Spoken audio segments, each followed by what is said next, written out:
선한 사역 위하여 힘을 내라. 주 함께 하시겠네. 주의 크신 사랑을 전파하며 복음의 빛 비춰라. 빛의 사자들이여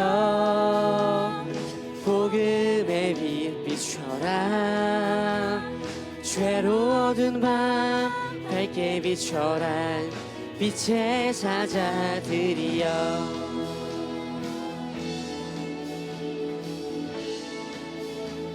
주님 부탁하신 말, 주님 부탁하신 말 순종하며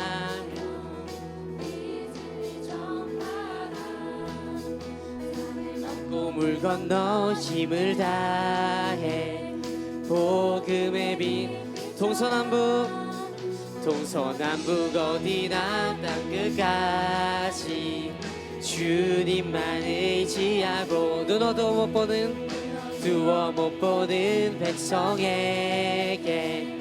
복음의 빛 비춰라. 빛의 사자들이여 복음의 빛 비춰라. 죄로 어두운 밤 밝게 비춰라. 우리 다시 한 번 더 빛의 사자들이여 빛의 사자들이여 복음의 빛 비춰라. 죄로 어두운 밤 밝게 비춰라. 빛의 사자들이여.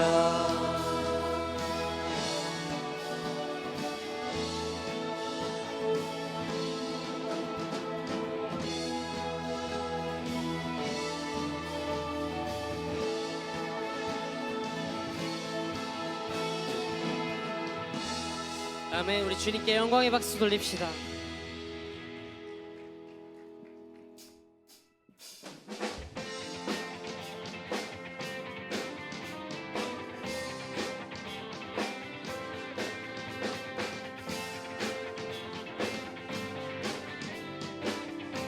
우리 함께 찬양하겠습니다. 복음 들고 산을 넘는 자들의 발길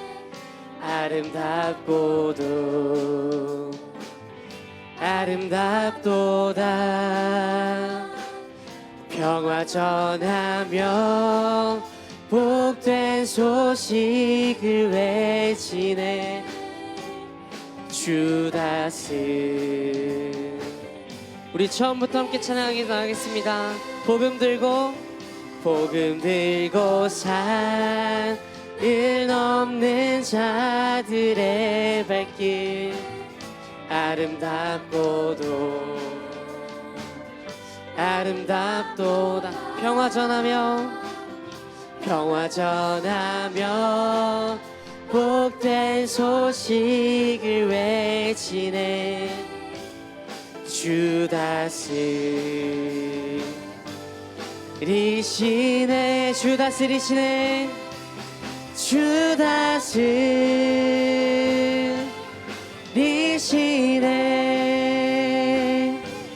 주 다스리시네. 주 다스리시네. 주 다스리시네.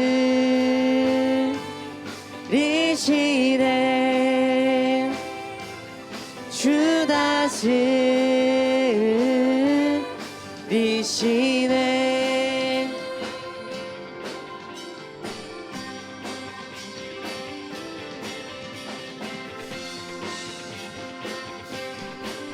우리 처음부터 다시 함께 찬양하며 나아가겠습니다. 복음 들고 산을 넘는 자들의 발길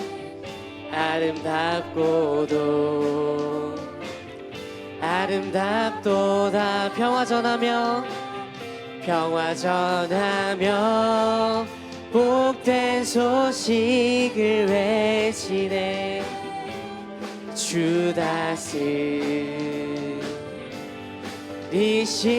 주 다스리시네. 주 다스리시네.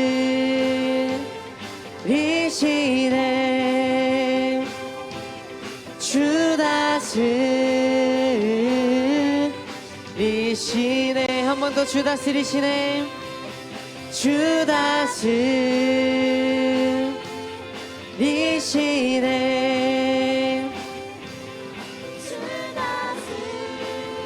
우리 함께 박수치며 목소리로 찬양하며 나아가겠습니다. 주 다스리시네. 주 다스리시네.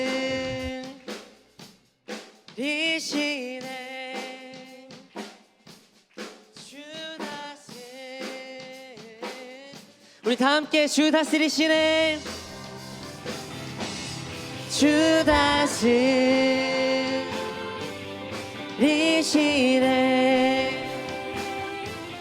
주 다스리시네. 마지막으로 주 다스리시네. 주 다스리시네.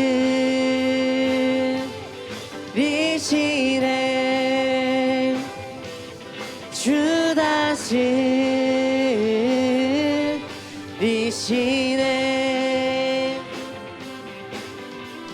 할렐루야. 오로지 그 주님이 다스리시며 주님을 찬양하며 나아갑시다.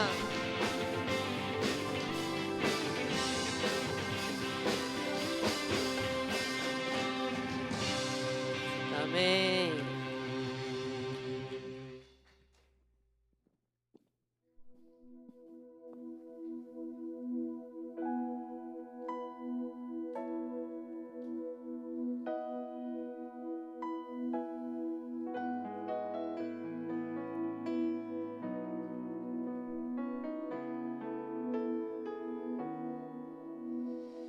나를 세상의 빛으로 부르신 주님 비추소서.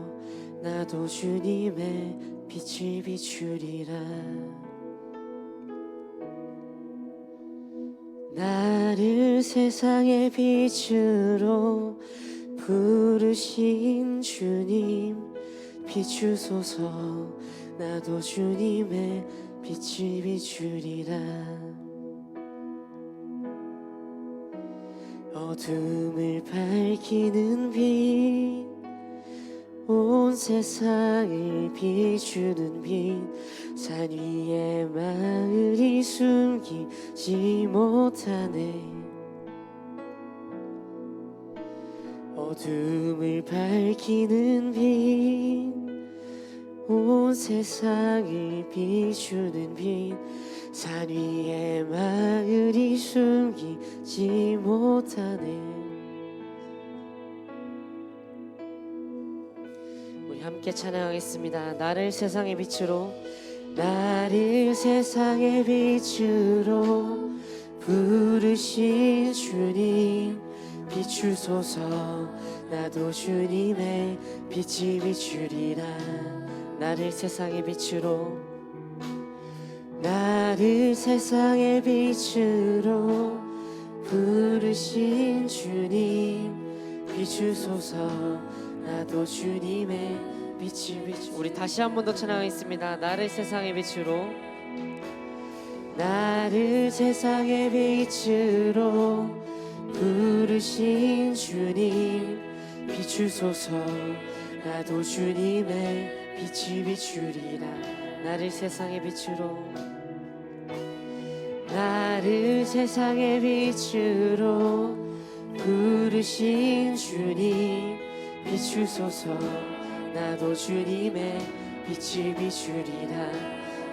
어둠을 밝히는 빛, 어둠을 밝히는 빛, 온 세상을 비추는 빛, 산 위에 마을이 숨기지 못하네.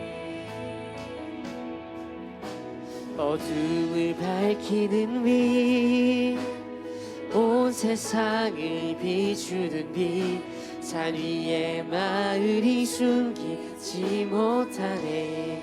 어둠을 밝히는 빛, 어둠을 밝히는 빛, 온 세상을 비추는 빛, 산 위에 마을이 숨기지 못하네. 어둠을 밝히는 빛, 어둠을 밝히는 빛, 온 세상을 비추는 빛 산 위에 마을이 숨기지 못하네. 우리 함께 이 시간 목소리 높여서 찬양하며 나아가겠습니다. 어둠을 밝히는 빛 밝히는 빛 온 세상을 비추는 빛 산 위에 마을이 숨기지 못하네. 어둠을 밝히는 빛 온 세상을 비추는 빛 산 위에 마을이 숨기지 못하네. 어둠을 밝히는 빛 온 세상을 비추는 빛 산 위에 마을이 숨기지 못하네. 어둠을 밝히는 빛 어둠을 밝히는 빛 온 세상을 비추는 빛 산 위에 마을이 숨기지 못. 우리 다시 한 번 더 찬양하겠습니다. 어둠을 밝히는 빛 어둠을 밝히는 빛 온 세상을 비추는 빛 산 위에 마을이 숨기지 못하네.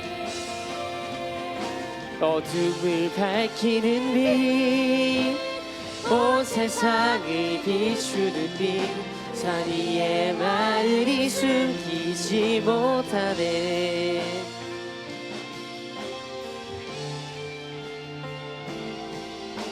이 시간 하나님 그 주님이 그 세상의 어둠을 비추시는 주님을 믿으며 나아갑니다. 하나님 이 시간 그 주님의 빛으로 이 세상을 비춰주시옵소서.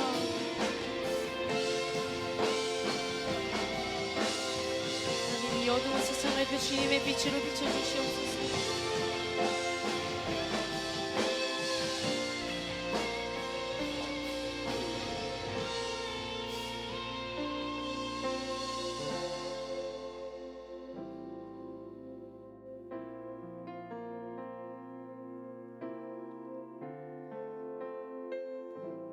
목소리로 찬양하시겠습니다. 어둠을 밝히는 빛 어둠을 밝히는 빛 온 세상을 비추는 빛 산 위에 마을이 숨기지 못하네. 어둠을 밝히는 빛 온 세상을 비추는 빛 산 위에 마을이 숨기지 못한. 다시 한번 어둠을 밝히는 빛 어둠을 밝히는 빛 온 세상을 비추는 빛 산 위에 마을이 숨기지 못하네. 어둠을 밝히는 빛 온 세상을 비추는 빛 산 위에 마을이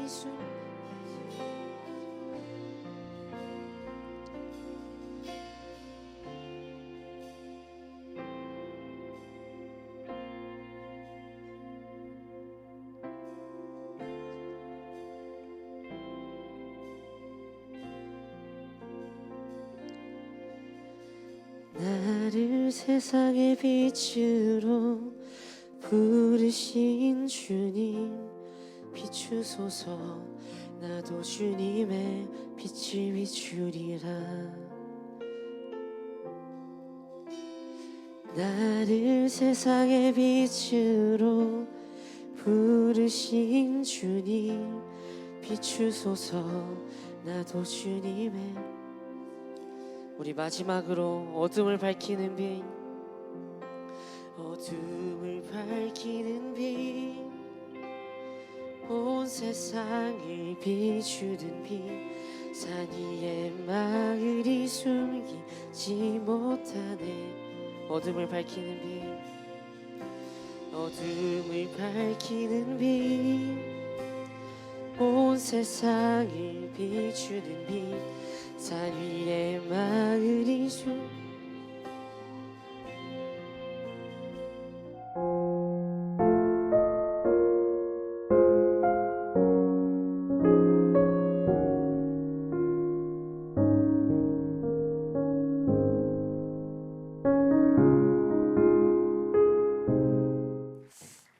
반갑습니다. 우리 옆 친구들하고 인사 한번 합시다. 우리 그리스도의 담대한 증인이 됩시다. 시작. 그리스도의 담대한 증인이 됩시다. 아까 우리 광고에 나왔는데 우리 수능이 벌써 한 달 앞으로 다가왔다고 합니다. 우리 고3을 위해서 우리 격려의 박수 한번 합시다. 우리 열심히 준비하고 있는 우리 고3 친구들, 네,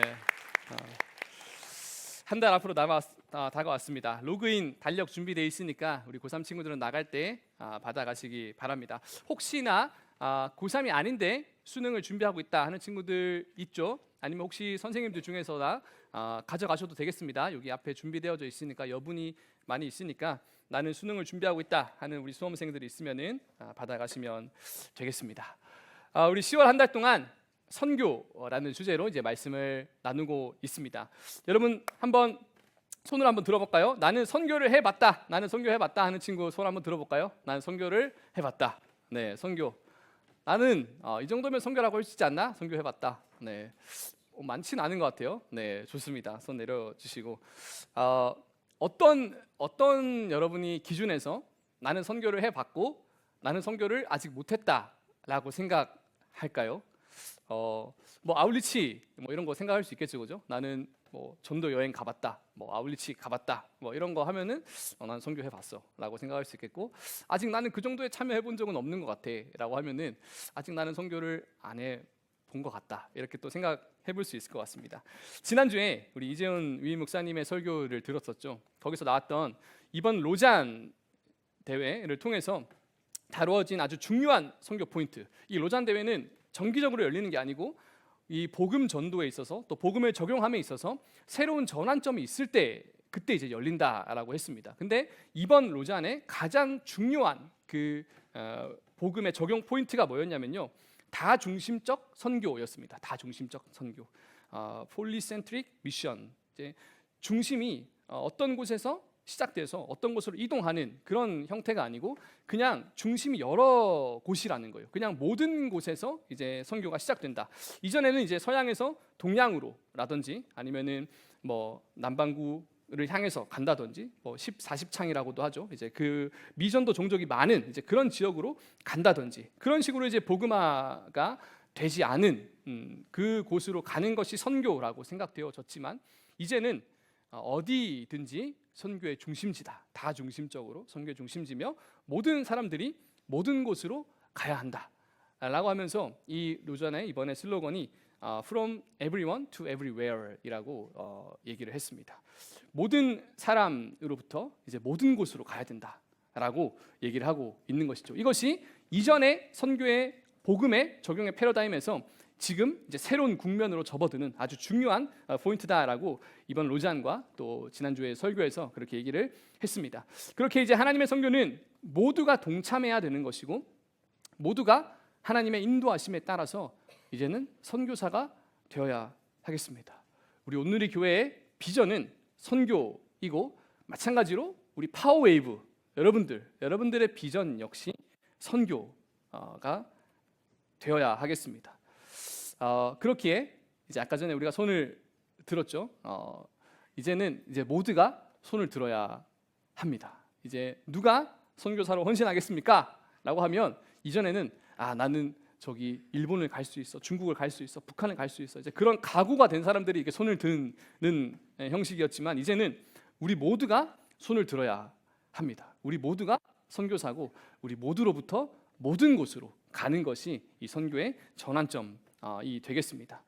하나님께서 이끄시는 이 선교의 역사를 담은 이 성경 사도행전을 통해서 우리 한 달 동안 이제 말씀을 나누게 될 것입니다.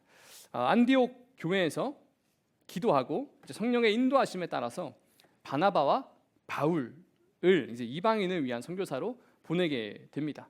그렇게 바나바와 바울은 성령님의 인도하심에 따라서 하나님의 복음을 들어야 할 자들에게 전도를 선교를 하러 가게 됩니다. 이제 전도 여행을 떠나는 거죠. 그렇게 이제 순간순간 성령님의 인도하심을 따라서 기도하면서 전도 여행을 가고 있습니다. 오늘 본문 한번 읽어보겠습니다. 오늘 본문 16장 6절과 7절의 말씀을 우리 같이 한번 읽어보도록 하겠습니다.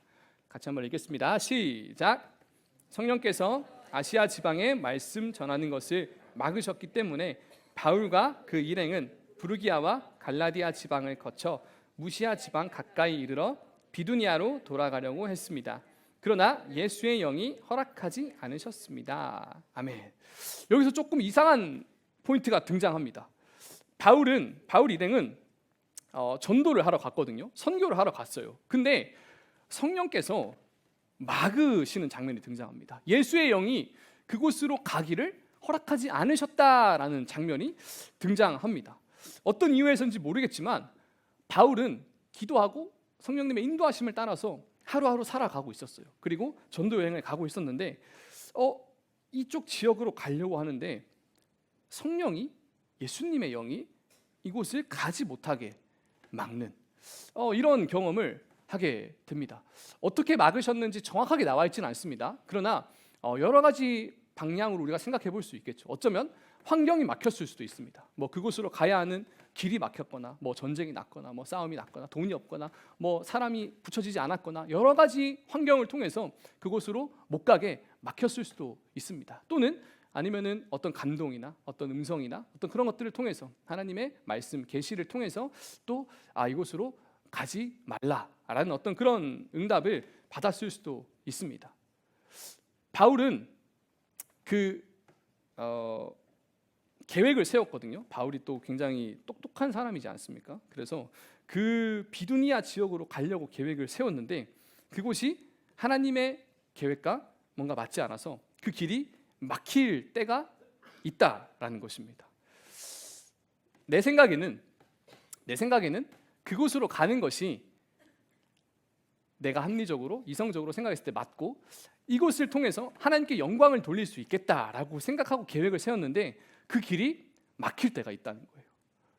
여러분의 인생 가운데 여러분의 세운 계획, 특히나 하나님을 위해서 난 이걸 해야겠다라고 생각했는데도 막혔던 경험이 있습니까? 아마도 여러분의 인생을 살다 보면 여러분의 계획이 막히는 그런 경험을 때로는 할 수 있을 것입니다. 요즘에 아까 이제 로그인도 얘기했지만 고3 친구들이 열심히 이제 수시를 보고 있는 것 같아요. 수시를 열심히 보고 있고 아주 열심히 또 준비한 그거를 이제 결과를 또 기다리는 그런 시간들을 보내고 있는 것 같습니다. 제가 고3 때 역시 딱 지금 이맘때가 생각이 납니다. 저도 수시를 이제 원서를 여러 군데 넣고는 이제 면접을 보고 또 논술을 치고 시험을 치고 이제 그렇게 다니는 시간들을 가졌어요. 근데 이제 하루는 제가 이제 고3이 되면서 진짜 현실적인 목표를 딱 세우고 정말 가고 싶었던 그 학교에 이제 시험 면접 보는 날이 있었습니다. 시험을 치는 날이 있었는데 이제 그 날을 위해서 제가 아주 준비를 했죠. 제가 정말 가고 싶었던 제 목표였던 학교와 학과였으니까 그렇게 준비를 하고 시험을 치러 갔어요. 시험을 치러 갔는데 제 고향이 경주잖아요. 제 고향이 경주라서 아침에 그냥 차 타고 그냥 딱 가면 되거든요. 경주는. 근데 그 대도시의 이 러시 아워를 제가 처음 경험해 본 거예요. 아침에 이제 면접 시간에 맞춰서 가는데 차가 막히는 거예요. 이거 어떡하지? 차가 막혀서 차가 움직이지가 않는 거예요.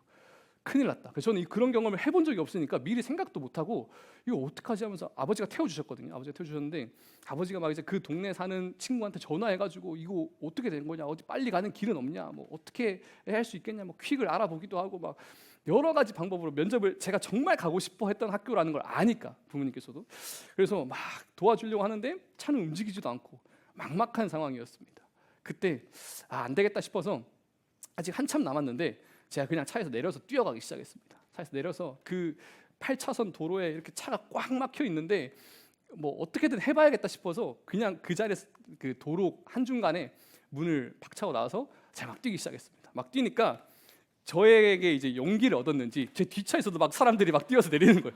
막 다 내려가지고 막 다 뛰어가는 거예요. 저를 필두로 해서 막 다 뛰어가다가 정말 웃겼던 게 뭐냐면 그 로터리가 있었거든요. 한 5개의 이 차선이 모이는 로터리가 있었는데 양 사방에서 애들이 막 다 뛰어오더라고요. 다 뛰어와가지고 이제 제가 거의 선봉에 막 서가지고 열심히 뛰었어요. 제가 또 그 중학교 때 육상부를 했거든요. 그래서 중장거리 또 했기 때문에 열심히 뛰어가가지고 거의 그 면접 시험 시작하는 시간에 완전 딱 맞게 도착했어요. 예를 들어 제가 정확히 시간이 기억나지 않는데 8시라면 8시에 정확하게 제가 교실에 겨우겨우 도착했어요. 그런데 제 뒤에 친구들이 들어왔는지 안 들어왔는지 모르겠어요. 제 뒤에 한참 많이 있었거든요, 애들이. 근데 모르겠지만 아무튼 저는 어쨌거나 겨우겨우 들어왔습니다. 정말 정말 힘들게 제 그 힘을 다해서 제가 정말 간절히 원했던 학교라서 그렇게 들어가서 시험을 치는데 정신이 없죠. 뭐 어떻게 제정신으로 치겠습니까? 너무 막 땀도 뻘뻘 나고 너무 덥고 막 정신도 제대로 차려지지도 않고 제가 어떻게 시험 쳤는지도 모르겠습니다. 그렇게 시험을 치고 나왔어요. 근데 하필 제 휴대폰이 그 전날인가 그 아침인가 하여튼 고장이 나버렸어요. 갑자기 고장이 나서 연락도 못한 채로 홀로 이제 타지에 이제 버려진 거죠. 아버지는 저를 태워주고 이제 바로 가셨고 저 혼자 버스 타고 다시 몇 시간 동안 이제 이동을 해야 되는 이제 그런 상황이었는데 그날이 10월 18일이었습니다. 제가 왜 기억하냐면 그날이 제 생일이었거든요. 제 생일날 제가 정말 좋아하는 학교, 간절히 원하는 학교에 시험을 치러 갔는데 완전 말아먹고 휴대폰 고장 나서 뭐 생일 축하한다는 연락 아무것도 못 받고 혼자 이제 그 다음 날까지 이제 시험이 있어가지고 이제 제가 그 이제 시골에 있으니까 이제 먼 지역으로 이제 버스 타고 이동해야 되는 그런 시간이었는데 그래서 정말 그 기억이 제 인생의 어쩌면 최악의 순간이다 싶을 정도로 너무 안 좋은 기억으로 남아 있습니다. 제가 생각하기에 제 계획으로는 제가 수시 원서를 다 넣고 그날 새벽 수시 원서가 마감되는 그날 그 다음 날 새벽이죠. 마감을 다 시켜놓고 그날 새벽에 평생 끌려만 가던 새벽기도를 제 발로 이제 걸어갔습니다. 그리고는 하나님, 제가 수시 원서 여기 썼습니다. 제가 비록 하나님에 대한 뭐 어떤 믿음 강하진 않지만 하나님을 위해서 또 이렇게 성공시켜 준다면 잘 합격된다면 내가 하나님을 위해서 무언가라도 하겠습니다. 라는 그런 기도를 새벽에 하고는 돌아왔습니다. 그런데 제가 정말 원하던 학교에 그렇게 완전 말아 먹어버린 거예요. 이거 어떡하지? 왜 이런 거지? 나름대로 열심히 했는데 또 기도도 했는데 기도하면서 그렇게 준비했다고 생각했는데 왜 하나님께서는 내가 원하던 내 계획을 막으시는 것일까? 내가 생각지도 못한 곳에서. 그리고 또 한 군데 기억나는 게 그 당시에 이제 신종플루가 유행을 했거든요. 그래서 이렇게 시험을 보러 들어갈 때 예전에 이제 코로나 때처럼 열을 재고 체온을 재고 체온이 몇 도 이상으로 높으면 시험을 이렇게 격리해서 쳐야 됐어요. 그래서 다른 학교 갔는데 제가 신종플루 걸리지도 않았는데 뭐 그날 좀 긴장을 했는지 열이 나가지고 또 격리돼서 시험 치기도 하고 막 그 시험도 제가 아주 말아먹었던 기억이 납니다. 하여튼 그렇게 계획했던 것들이 막히는 그런 절망스러운 날들을 고3 친구들 혹시 경험하고 있나요? 경험하면 안 되겠지만 정말 그 기억이 저도 안 좋았던 기억이 있어서 잘 시험을 치시기를 바랍니다. 그러나 때론 그럴 때가 있다는 거예요. 때론 그럴 때가 있습니다. 우리의 계획, 우리의 어떤 생각들, 내가 이렇게 하면 하나님께 영광 돌릴 수 있을 것 같은데, 내가 이런 계획을 통해서 하나님의 뜻을, 하나님께 영광을 드리는 삶을 살아갈 수 있을 것 같은데 왜 그런 삶을 하나님 때로는 막으시는 걸까? 라는 그런 고민을 하기도 합니다. 우리 다시 한번 말씀을 한번 읽어볼까요? 사도행전 16장 7절과 8절 말씀을 우리 같이 한번 읽어보겠습니다. 함께 읽겠습니다. 시작. 무시아 지방 가까이 이르러 비두니아로 들어가려고 했습니다. 그러나 예수의 영이 허락하지 않으셨습니다. 그래서 그들은 무시아를 지나 드로아로 내려가게 됐습니다. 자, 여기서 7절에 보면 바울이 비두니아로 가려고 했습니다. 그런데 못 갔죠. 막혔습니다. 그리고 어디로 갔죠? 무시아를 지나 드로아로 갔다라고 얘기하고 있습니다. 막으시는 지역이 있고 여시는 지역이 있다라는 겁니다. 한 장 넘겨주시면 지도를 제가 가져왔습니다.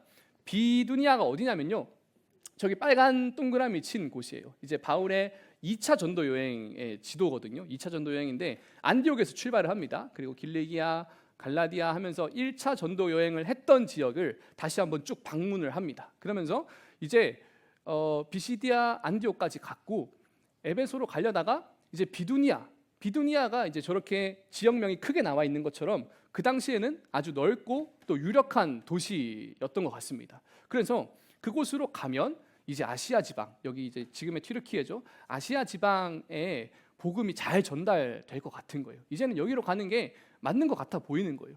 그래서 이 비두니아 지방으로 가려고 했는데 한 장 더 넘겨주시면요, 드로아로 들어가게 됩니다. 드로아는 이제 저기 항구 도시거든요. 이제 왼쪽으로 꺾어서 드로아로 들어가게 되는 거예요. 이 바울은 그 당시에 뭐 세계 지도도 없습니다. 그래서 드로아를 사실은 마주하게 되면 그냥 굉장히 작은 항구 도시를 마주하는 겁니다. 그리고 더 나아갈 길이 없어요. 길이 끊겨버리는 바다를 마주하는 그런 상황을 이 바울은 마주하게 됩니다. 하나님이 길이 없는 막다른 곳으로 인도를 하셨죠. 마치 출 이집트 후에 홍해를 마주한 그 이스라엘 백성들처럼 바다를 마주하게 됩니다.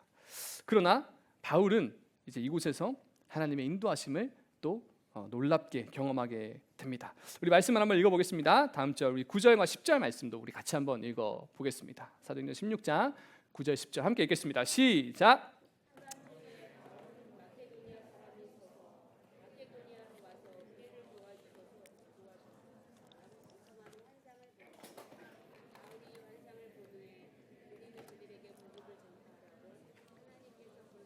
확신하고 즉시 마케도니아로 떠날 준비를 했습니다. 아멘. 이 드로아에서 길이 막혔다고 막혀진 길이라 생각되는 그 드로아라는 곳에서 하나님의 인도하심을 보여줍니다. 환상을 보게 되는 거죠.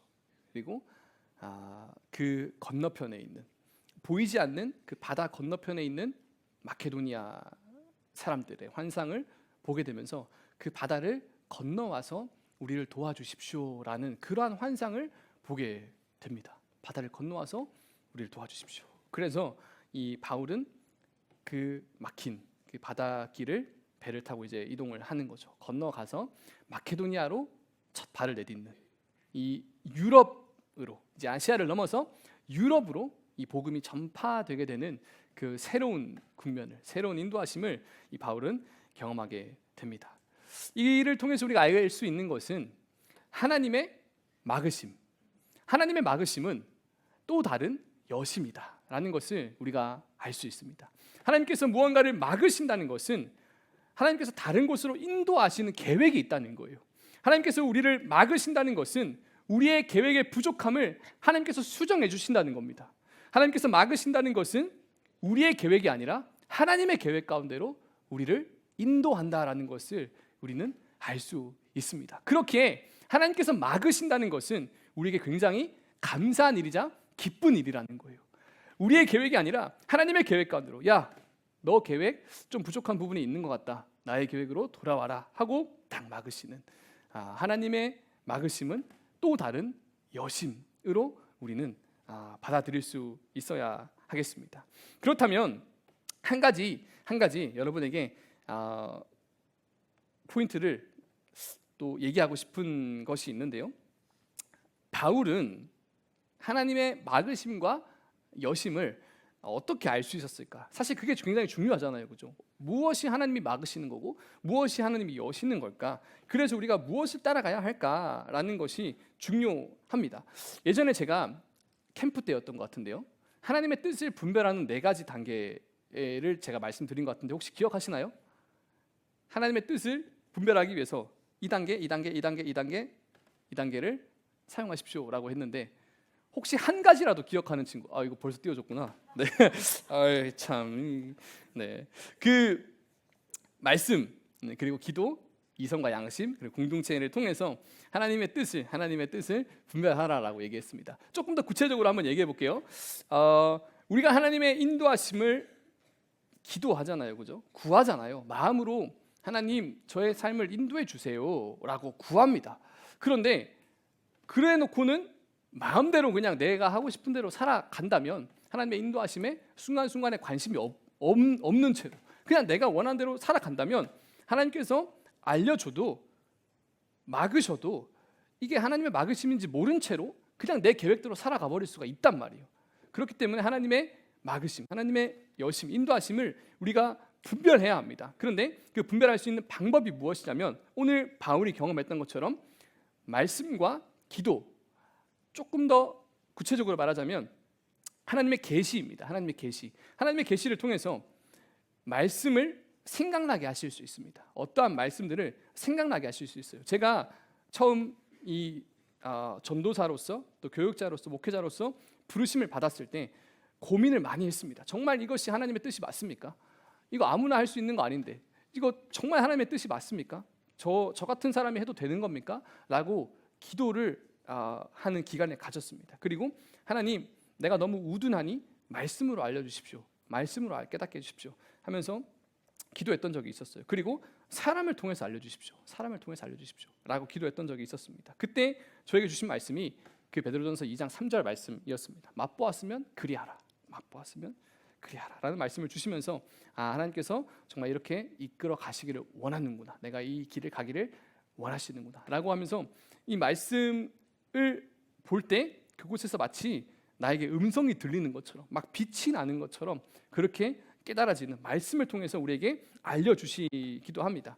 두 번째는 이제 기도를 통해서도 말씀해 주시는데요, 기도를 할 때 오늘 바울은 환상을 봤죠, 그죠? 꿈과 같은 어떤 그런 환상을 봤습니다. 환상을 통해서도 우리에게 말씀해 주시고 하나님의 살아있는 음성, 외적인 음성을 통해서도 우리에게 말씀해 주십니다. 하나님의 아브라함아 이게 부르시죠, 그죠? 아브라함아 부르시는 사무엘아, 사무엘이 진짜 엘리가 부르는 줄 알고 달려갔잖아요. 사람의 음성처럼 우리에게 외적인 음성으로도 우리에게 말씀해 주십니다. 그 하나님의 뜻을 기도를 통해서, 기도 가운데 우리가 들을 수 있고 깨달을 수 있습니다. 그리고 이제 예언의 은사 이런 것들을 통해서도 알 수 있고요. 환상이나 이제 이런 것들을 통해서도 알 수 있습니다. 구체적인 거는 요 주제를 다룰 때 다시 한번 말씀드리겠습니다. 그 다음에 이제 이성인데요. 이성은 뭐냐면 아까 제가 앞서 바울이 얘기했던 어떤 환경을 통해서도 하나님 말씀해 주십니다. 어떤 환경을 봤을 때 바울이 예전에 이제 사도행전을 보면 내가 보니 지금 이 배를 타고 가면 풍랑이 일어서 우리가 죽겠다, 죽을 수 있다라고 이렇게 이성적인 어떤 환경을 보고도 하나님의 뜻을, 하나님의 인도하심을 알 수 있거든요. 그런 이성을 통해서도 우리가 분별할 수 있다. 방법적인 걸 알려드리는 겁니다. 그리고 우리의 양심을 통해서도 하나님의 인도하심을 알 수 있습니다. 아까 전에 외적 음성에 대해서도 얘기했죠. 이 양심에 대해서는 내적 음성이라고도 할 수 있습니다. 우리 마음 속에서 우리 양심을 통해서 하나님의 어떤 음성, 하나님이 어떤 말씀하시는 것 같은 이제 그런 것들을 우리 감동으로, 우리의 양심으로 알 수 있다라는 것입니다. 그리고 마지막으로는 이제 공동체를 통해서, 주변 사람들을 통해서 어떤 말씀을 전해주시기도 하고 어떤 이야기를 들려주시면서 하나님께서 이렇게 하시기를 원하는구나라는 것을 깨달을 때도 있습니다. 제가 이제 첫 직장에서 월급을 탔을 때 이 첫 월급을 어떻게 사용해야 될까 하나님께 기도를 했습니다. 이 첫 월급에 대해서 제가 어떻게 사용하면 좋겠습니까? 라고 기도를 했을 때 일단 부모님께 내복을 한 벌 사드렸습니다. 그게 옛날 전통이거든요. 첫 월급을 받으면 그 부모님께 내복 사드리는 거. 그래서 내복 한 벌 사드리고 나머지 금액들을 이제 어떻게 해야겠습니까? 라고 기도할 때 그 주변 사람들을 통해서 얘기하는 거예요. 하루는 목욕탕을 갔는데 그 목욕탕 사람들이 완전히 저와 모르는 사람들입니다. 근데 그 사람들이 막 얘기하는 거예요. 야, 교회에다 11조 내는 거 그거 뭐 하러 하냐 하면서, 전 완전히 모르는 사람, 아마 교회를 안 다니는 사람인 것 같아요. 근데 그런 걸로 뭐 어떤 사람 도와주면 더 좋지 않겠냐, 뭐 이런 얘기를 듣고, 또 그와 동시에 제 친구를 통해서 어떤 상황이 또 어렵다라는 환경을, 또 상황을 듣게 되면서 하나님께서 이렇게 쓰시길 원하시는구나라는 어떤 그런 뜻을 분별했던 또 기억도 있습니다. 하나님께서는 이렇게 우리가 알 수 있게끔 다양한 방법을 통해서 하나님의 뜻을 우리에게 알려주시고 또 인도하십니다. 그리고 이 모든 것들은 말씀을 통해서 하나님의 성품을 바탕으로 분별이 되어져야 하겠습니다. 바울은 순간순간에 하나님의 인도하심을 구하면서 살아갔습니다. 때로는 막히는 것 같지만 그것 또한 하나님의 더 정확한 인도였다라는 것을 우리는 알 수 있죠. 하나님께서는 어찌하든지 그 영혼을 구원하고자 할 때 새로운 길을 여십니다. 제가 앞서 그 제가 정말 원하던 대학의 길이 막힐 때, 정말 원망스럽고 절망적이고 제 인생에서 최악의 순간 중에 하루라고 꼽힐 만큼 그런 날이었는데, 그런 분하고 원망스럽던 그런 순간들, 그러나 그 막힘으로 인해서 저는 또 다른 길을, 하나님의 뜻을 구하게 됐고, 돌이켜 보면 사실 그랬기 때문에 제가 여기 온누리 교회에 또 올 수 있었다라는 것을 또 고백해 봅니다. 하나님의 인도하심 가운데, 내 인생 가운데 하나님이 괜히 막으신 게 없고 하나님의 순간순간 그 인도하심을 통해서 나의 삶을 이끌어 오시는구나라는 것을 고백할 수 있습니다. 여러분의 인생 가운데, 여러분의 삶 가운데 막혔다, 왜 내가 생각했던 게 막히지? 왜 안 되지? 라고 생각될 때, 여러분 그때가 더욱 민감하게 하나님의 뜻을, 하나님의 인도하심을 구해야 할 때입니다. 아까 말씀드렸던 5가지 방법들을 통해서 계속해서 하나님의 인도하심을 분명하게, 민감하게 구하시기 바랍니다. 그럴 때 하나님께서 여러분의 인생을 막힌 것 같지만 여시는 그러한 일들을 경험하게 될 것입니다. 우리 그 자리에서 주님 가르쳐 주신 그대로 오늘 예배를 마무리하도록 하겠습니다. 하늘에 계신 우리 아버지의 이름을 거룩하게 하시며, 아버지의 뜻이 하늘에서와 같이 땅에서도 이루어지게 하소서. 오늘 우리에게 일용할 양식을 주시고, 우리가 우리에게 잘못한 사람을 용서하여 준 것 같이 우리 죄를 용서하여 주시고, 우리를 시험에 빠지지 않게 하시고 악에서 구하소서. 나라와 권능과 영광이 영원히 아버지의 것입니다. 아멘.